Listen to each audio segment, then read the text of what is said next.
Welcome back to this new clip in the module on geothermal energy.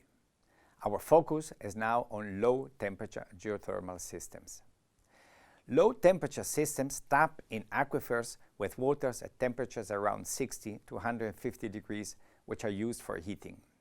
Heat cannot be transported very far, and therefore the development of low-temperature systems is largely conditioned and driven by the location of the heat demand. Low-temperature systems are not very well known to the general public, but because they do not require particular thermal conditions, they have huge potential. In fact, the installed capacity of a heat production geothermal system is more than 6.5 times higher than that of geothermal electricity. Low-temperature geothermal systems require permeable rocks, which are called aquifers, with hot enough waters at accessible depths. In the map, you see the maximum temperatures in aquifers in the uppermost 3 kilometers of the crust. If you exclude areas such as mountains and zones of outcropping basement, you can easily conclude that in very large parts of the world, aquifers exist which can be exploited for low-temperature geothermal heat production. Let us see now in some more detail how low-temperature geothermal systems work. Note that this is quite different from hydrocarbon systems. The first key component is a layer of permeable rocks bounded by less permeable lithologies. We call the first ones aquifers and the second aquiters or cap rocks. As we already seen, rocks can be permeable because of their high primary porosity, like many sandstones, or because of widespread fracture networks. In this case, for instance, the geothermal in southern Germany, where the aquifer is composed of fractured, often karstified carbonates. The aquifer contains water, which will be at the same temperature of the country rock. Through a production well, hot water is pumped to the surface and sent to a heat exchanger where the heat is extracted and distributed to the end user. To replenish the aquifer and prolongate the life of the geothermal system, waters from the heat exchanger are pumped back into the aquifer through the injection well. The cold water flows downward, driven by its higher density, is gradually heated up and eventually reaches the production well where it is pumped back to the heat exchanger. In this way, the volume of the system remains constant, thereby also avoiding pressure changes. A key parameter to assess the economics of low-temperature geothermal system is the performance coefficient, which is the ratio between the energy needed to run the system and the heat extracted.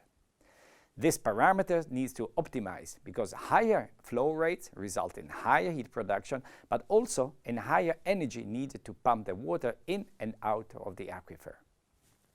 A further key parameter is the lifetime of the system, which is the number of years needed for temperatures at the producer well to decrease below a certain value.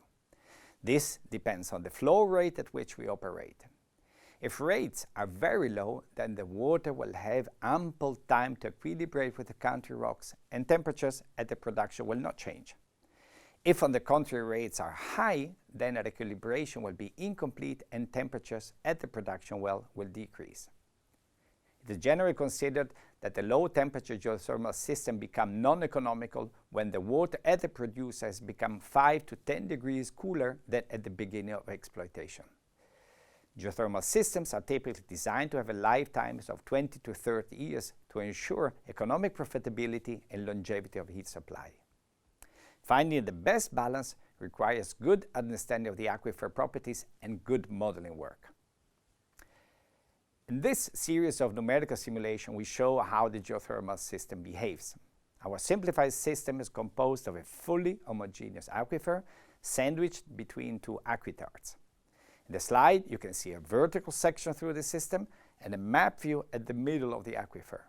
The plot at the bottom of the slide indicates the temperatures at the production well as a function of time.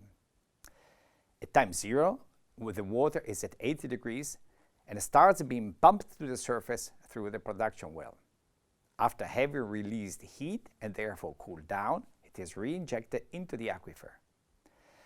After 10 years, a substantial area around the injector has cooled down, but the cold water front has not reached the production well yet, and water temperatures is unchanged. After 30 years, the cold domain around the injector has extended so much the temperature at the producer starts to decrease. In the map view image, note that the teardrop shape of the cold front, which is associated with the suction determined by the producer well. After 50 years, the cold front has reached the producer well, where temperatures are now substantially lower, around 70 degrees. In the time versus temperature plot, you can see that if we are willing to accept the temperature decrease to 75 degrees, then the lifetime of the system will be about 37 years. As we've mentioned, flow rate is a key parameter in flow temperature geothermal systems. The two maps show the position of the cold water front after 20 years for two different flow rates. The cool volume is clearly larger in the case of high flow rate. This translates in different lifetimes, around 37 years in the case of 300 meter cube per hour, and much longer for lower flow rate. Large amounts of power can be produced in the high flow rate case, but only for about 20 years.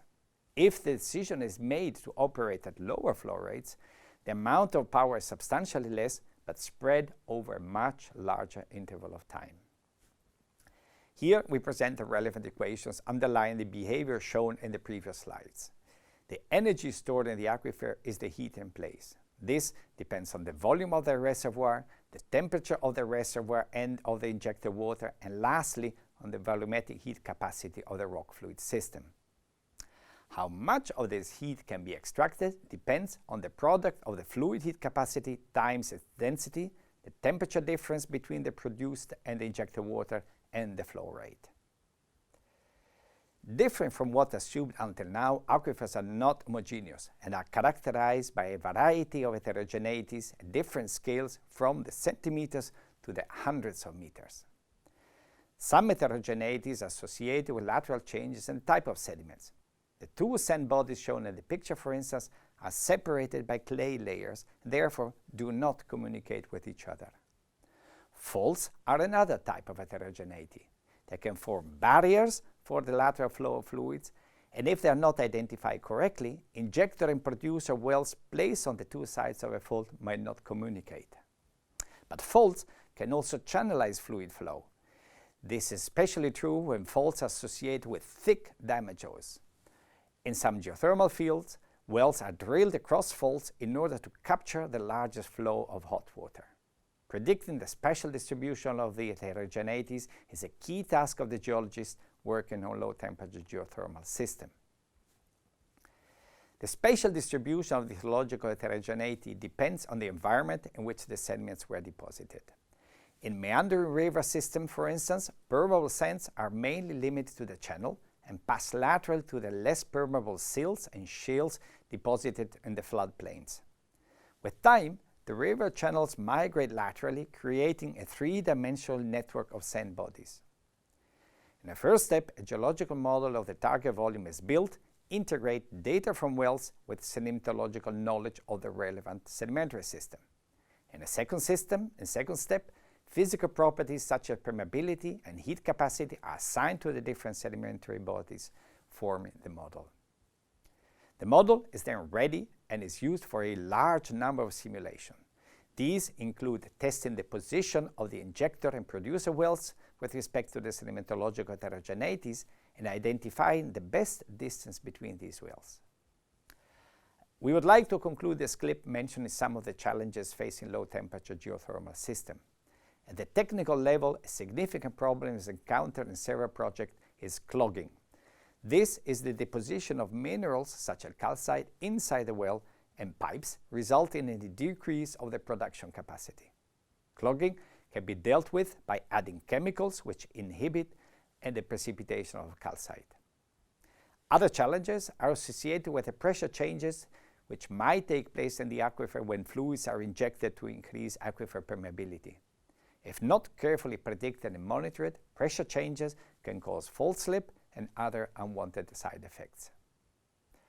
Low-temperature geothermal energy has surely a great potential.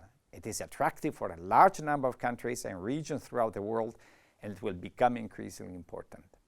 The economics of these systems can be challenging, and successful exploitation requires an excellent aquifer and a large amount of customers very close to the well. In fact, The well is placed there where the customers are. Permeability can form a challenge, especially because of processes around the borehole. There are, however, various stimulation techniques which can help. Modeling and monitoring are of key importance in order to have a long enough lifetime. Plenty of opportunity ahead of us.